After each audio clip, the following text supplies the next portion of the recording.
अच्छा जी, अगली चीज क्या है हमारे पास? अगली चीज हमारे पास डिक्लेरेशन है। सही है, डिक्लेरेशन हम लोग किसकी करते हैं वो देख लेते हैं, और क्यों करते हैं, कैसे करते हैं, और सब इस चीज में हम लोग देखते हैं।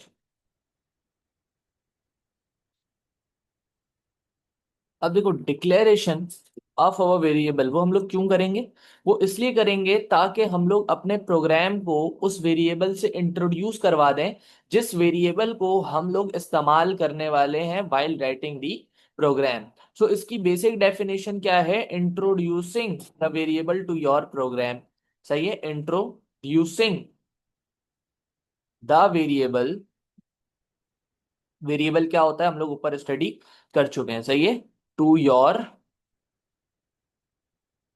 प्रोग्राम। समझ आ गई बात? कि हम लोग लिखने से पहले अपने प्रोग्राम को बता दें कि भाई ये वेरिएबल है, इसको हम लोग इस्तेमाल करेंगे, और इसी के चलते हम लोग अपनी पूरी प्रोग्रामिंग करेंगे। तो यार तुम इसको पहचान लो, यहाँ पे हम लोग इसको बता देते हैं कि ये वाला वेरिएबल है। अब इसकी डिक्लेरेशन की सिंटेक्स क्या होती है, जरा वो यहाँ पे देख लो। सबसे पहले एक कीवर्ड आ जाता है वेरिएबल का, जिसको हम लोग बोलते हैं डिक्लेयर। सही है, कीवर्ड आ गया डिक्लेयर। इसके बाद आपके वेरिएबल का नाम अपनी मर्जी से जो भी नाम है वो यहाँ पे आ जाएगा, जिसको हम लोग बोल देंगे वेरिएबल नेम। सही है, उसके बाद कॉलन्स लगा के यहाँ पे वो वेरिएबल कौन सा डेटा स्टोर करेगा उसकी डेटा टाइप आ जाएगी। समझ आ गई बात? देखो, जो आपका डाटा स्टोर करेगा उसकी डाटा टाइप। डाटा टाइप क्या होती है वो मैंने ऊपर वाले प्रीवियस लेक्चर में भी बताया था, और ये देखो यहाँ पे डाटा टाइप्स हैं कि क्या होती हैं डाटा टाइप्स। उसके लिए हम लोग वो वाला डाटा टाइप इस्तेमाल करेंगे। सही है, मिसाल के तौर पे मैं एक वेरिएबल लेता हूं जिसमें मैंने स्टोर करने हैं नंबर्स, और वो नंबर है 1 2 3 4 5 6 7 8। यानी एक क्या नंबर है? होल नंबर है। तो होल नंबर की डाटा टाइप क्या होती है बेटे? होल नंबर की डाटा टाइप हमारे पास हमेशा इंटीजर होती है। सो हमने बोला क्या? डिक्लेयर नम।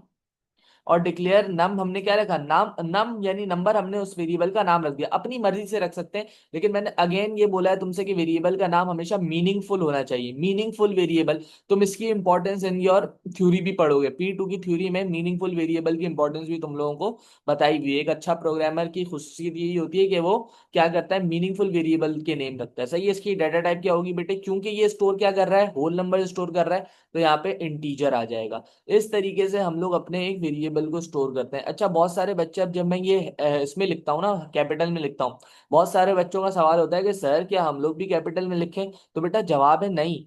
तो आप अपनी मर्जी से इसको स्मॉल में भी लिखो या कैपिटल में भी लिखो, लेकिन मेरी आदत है कि मैं कैपिटल में लिखता हूँ, सो हम लोग कैपिटल में लिखते हैं। और कैपिटल में लिखने का फायदा बेसिकली ये होता है कि स्पेशली कीवर्ड्स जो होते हैं ना आपके, वो कैपिटल में लिखने का फायदा ये होता है बेटे कि आप जो हो ना चीज को जब देखते हो तो वो आपको प्रोमिनेंट नजर आ रही होती है। सो प्रोमिनेंट चीज करने के लिए आपको कैपिटल का इस्तेमाल करना होता है। आपको अच्छा नहीं लग रहा, आप स्मॉल में लिख दो, ये चीज कोई मसला नहीं होगा। सही है। सो अब यहाँ पे देखो, मिसाल के तौर पे मैं एक नेम का वेरिएबल बना रहा हूँ जिसके अंदर सारे के सारे नेम स्टोर होंगे। तो वो कैसे करूंगा बेटे? वो मैं इस तरीके से करूंगा कि नेम का वेरिएबल क्या स्टोर करेगा? अल्फाबेट्स, बहुत सारे अल्फाबेट्स। बहुत सारे अल्फाबेट्स, सिंगल अल्फाबेट नहीं, बहुत सारे अल्फाबेट्स। तो बहुत सारे अल्फाबेट जो चीज स्टोर करती है उसकी डेटा टाइप क्या हो जाती है? स्ट्रिंग हो जाती है। ठीक हो गई? अब इसके बाद मैं एक वेरिएबल बनाता हूं जिसका नाम मैं रखूंगा लेटर। लेटर के अंदर क्या आएगा? लेटर विच मींस एक सिंगल लेटर। ठीक हो गई बात? एक सिंगल लेटर, मिसाल के तौर पे स्मॉल है, स्मॉल बी, एक लेटर आएगा। जो भी चीज एक अल्फाबेट स्टोर करेगी उसकी डेटा टाइप को हम लोग क्या बोलते हैं? चार बोलते हैं। समझ आ रही है? इसके बाद मैं एक वेरिएबल आपके लिए मजीद डिक्लेयर कर देता हूं जिसमें हम लोग क्या स्टोर करवाएंगे? एवरेज। एवरेज जब हम लोग स्टोर करवाते हैं मेरा बच्चा, तो वो जो एवरेज होती है वो किसके अंदर हो सकती है? डेसिमल पॉइंट्स में हो सकती है। डेसिमल पॉइंट्स की डेटा टाइप आप मेरे साथ रिकॉल कर लें जरा। डेसिमल पॉइंट्स की डेटा टाइप को हम लोग क्या बोलते हैं? रियल बोलते हैं। सो अब तक एक आइडिया आपके सामने आ जाना चाहिए कि वेरिएबल डिक्लेरेशन किस बला का नाम है और किस तरीके से वेरिएबल डिक्लेरेशन आपके सामने मैं कर रहा हूं और होती कैसे है। ठीक हो गई बात? सो ये बेसिकली इसका सिंटैक्स है। पहले आपके पास कीवर्ड आ जाएगा डिक्लेयर, उसके बाद आपके पास वेरिएबल का नाम, उसके बाद कॉलम्स लगा के डाटा टाइप डाल दोगे। सो ये डिक्लेरेशन होगी। आपने कोई भी कोड लिखना है तो उससे पहले, कोड लिखने से पहले पहले ये डिक्लेरेशन करनी होती है। मिसाल के तौर पे कोड यहाँ पे पूरा आ गया और डिक्लेरेशन सबसे ऊपर यहाँ पे आ जाती है। सही है।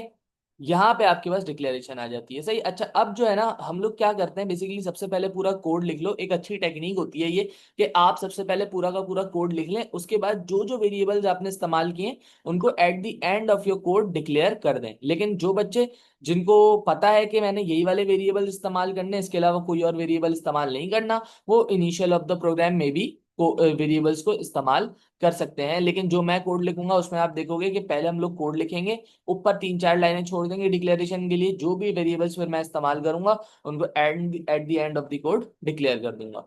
सही है भाई। सो वेरिएबल इस्तेमाल करने के लिए सबसे पहला स्टेप मैंने क्या करना होता है, डिक्लेरेशन करना होता है। वेरिएबल इस्तेमाल करने के लिए सबसे पहला स्टेप तो हो गया डिक्लेरेशन। एंड वेरिएबल इस्तेमाल करने के लिए अब बात आ जाती है सेकंड स्टेप पे। तो सेकंड स्टेप का नाम होता है इनिशियलाइजेशन। समझ आ रही है बात, इनिशियलाइजेशन। इसकी बहुत अच्छी एग्जांपल अभी मैं आपको समझा देता हूं दोनों की। सबसे पहले इसकी डेफिनेशंस वगैरह लिख लेते हैं, उसके बाद मैं आपको बताता हूं कि इनिशियलाइजेशन कैसे होगी इसकी। देखो भाई, इनिशियलाइजेशन का मतलब होता है assigning a initial value to a variable. बात समझ आ रही है? असाइनिंग अ इनिशियल वैल्यू, कि उसकी इनिशियल वैल्यू क्या होगी। अब जरा यहाँ पे बहुत बड़ी गौर से सुनना। असाइनिंग अ इनिशियल वैल्यू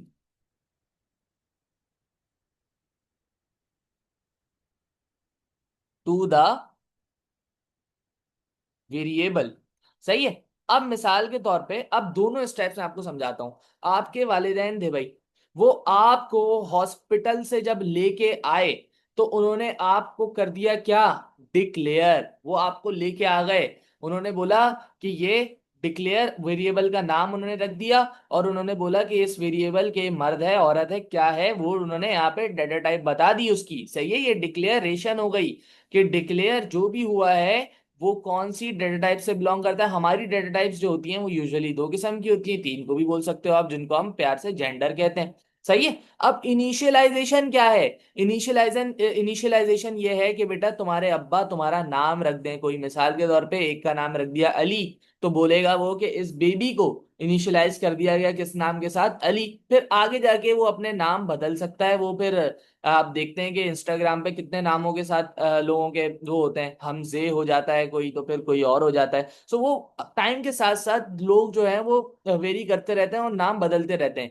लेकिन इनिशियलाइज क्या किया है, वो इंपॉर्टेंट चीज है कि आपके बाप ने आपका नाम इनिशियलाइज क्या किया था, बेटे अली नाम इनिशियलाइज किया था। सो ये होती है बेसिकली इनिशियलाइजेशन। फिर हिसाब से वो फिर नाम चेंज होते रहते हैं, चीजें चेंज होती रहती हैं। सही है, कुछ लोग अपना नाम कुछ कर लेते हैं। सही है, तो वो चीजें होती रहती हैं। सो इनिशियल वैल्यू देना किसी भी वेरिएबल को, वो क्या कहलाती है, इनिशियलाइजेशन। अच्छा, अब एक इंपॉर्टेंट चीज जो मैं आपको यहाँ पे बताना चाहूँ, इनिशियलाइजेशन के लिए आपके पास जो साइन ऑपरेटर हम लोग इस्तेमाल करेंगे वो ये एरो इस्तेमाल होगा। इज इक्वल्स टू को इस्तेमाल नहीं करना। ये जो इनिशियलाइजेशन ऑपरेटर है ये असाइनिंग ऑपरेटर हम लोग इसको कहते हैं, असाइनमेंट ऑपरेटर।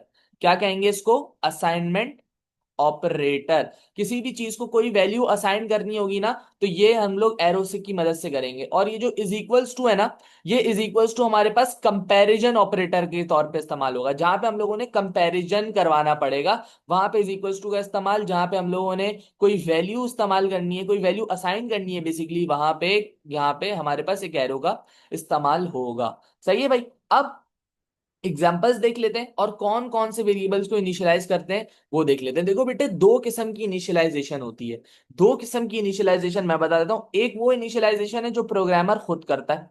यूजुअली ऐसे वेरिएबल्स जो कि कैलकुलेशन में इस्तेमाल होते हैं ना, कैलकुलेशन के वेरिएबल्स, उनको आपको काफी दफा इनिशियलाइज करना पड़ता है। Calculation variables are initialised.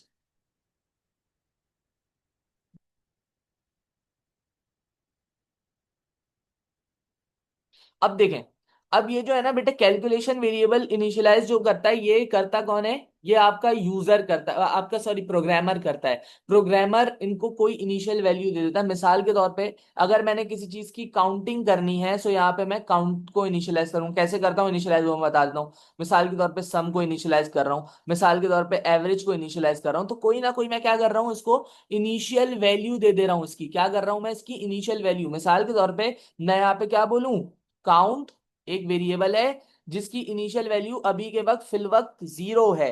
सम एक इनिशियल वैल्यू है जिसकी सम एक वेरिएबल है जिसकी इनिशियल वैल्यू अभी के वक्त 0 है। बात क्लियर हो रही है? तो जितने भी इंटीजर वेरिएबल्स होते हैं ना उनकी यूजुअली इनिशियलाइजेशन होती है 0 से या 1 से। ठीक है, स्ट्रिंग अगर कोई वेरिएबल आ जाए मेरे पास अगर कोई स्ट्रिंग वेरिएबल आ जाए तो स्ट्रिंग वेरिएबल की इनिशियलाइजेशन खाली एम्प्टी स्ट्रिंग से होती है। ठीक है, एम्प्टी स्ट्रिंग, मिसाल के तौर पे अगर मैं नेम को इनिशियलाइज करना चाहूं, नेम होता नहीं है, चलो छोड़ दो इस चीज को, इस एग्जांपल को छोड़ दो, अभी मैंने तुम्हें बता दिया स्ट्रिंग की initialization empty string. Empty string का मतलब ये खाली स्ट्रिंग। ठीक हो गई बात? और किसी करेक्टर की होगी तो वो खाली करेक्टर से होगी, करेक्टर क्या, सिंगल कोटेशन मार्क। ठीक है, और बुलियन की होगी तो या तो वो ट्रू से होगी या तो वो फॉल्स से। बुलियन दिखा देता हूं, मिसाल के तौर पे एक मैं वेरिएबल इस्तेमाल कर रहा हूं फाउंड का। ठीक है, फाउंड का वेरिएबल इस्तेमाल कर रहा हूं, ये वेरिएबल ट्रू होगा जब मुझे चीज मिल जाएगी, ये वेरिएबल फॉल्स होगा जब मुझे चीज नहीं मिलेगी। तो at the initial of the programme यानी at the start of the programme हमें चीज तो नहीं मिली हुई होती ना, हमें कभी भी चीज तो प्रोग्राम के शुरू में नहीं मिलती। तो हमेशा हम लोग का बूलियन वेरिएबल जो होता है वो एक नेगेटिव चीज के साथ होगा, या तो वो फॉल्स के साथ स्टार्ट हो रहा होगा या तो वो नो के साथ होगा। कभी भी यस या ट्रू के साथ वो इनिशियलाइज नहीं होगा। तो ये बात आप समझ लेना, ये पहले किस्म की इनिशियलाइजेशन मैंने बता दी तुम्हें। ये इनिशियलाइजेशन क्या है, ये प्रोग्रामर खुद करता है। Initialized by a programmer, initialized by programmer. ठीक हो गई बात? सेकंड किस्म की इनिशियलाइजेशन देख लेते हैं। सेकंड किस्म की इनिशियलाइजेशन होती है कि आप वेरिएबल को इनिशियलाइज करो यूजर से इनपुट लेके। बात समझ आ रही है? आप वेरिएबल को क्या करो, इनिशियलाइज करो यूजर से इनपुट लेके। इनपुट वेरिएबल्स जो होते हैं ना जिनका मुझे इनपुट लेना होता है, मिसाल के तौर पे मैं यहाँ पे लिख लेता हूं, पहले उसके बाद आपको चीज समझाता हूं। Input variable are not initialize by the programmer. सही है, यानी आपको उनको इनिशियलाइज करने की जरूरत नहीं है। वो कैसे इनिशियलाइज होंगे, वो बेसिकली इनिशियलाइज होंगे जब उनको यूजर इनपुट देगा। बात समझ आ रही है या नहीं? मिसाल के तौर पे मैंने अगर एक नेम का वेरिएबल बनाया, नेम के वेरिएबल में मैंने बोला कि अपना नाम स्टोर कर दो, तो मैं अपनी मर्जी से उसको इनिशियलाइज हुनैन के साथ तो नहीं कर सकता ना। जो यूजर का नाम होगा वो उससे इनिशियलाइज होगा। यूजर का नाम मुझे कैसे पता चलेगा, जब यूजर इनपुट करेगा तब पता चलेगा। बात क्लियर हो रही है? सो उसमें कैसे होता है, फॉर एग्जाम्पल यहाँ पे भी हम लोग लिख लेते हैं, यहाँ पे कोई मसला नहीं है इसका। फॉर एग्जाम्पल यूजर का इनपुट आता है, इनपुट, इनपुट के लिए कीवर्ड है इनपुट, और उसके आगे वेरिएबल का नाम आ जाता है, मिसाल के तौर पे नेम।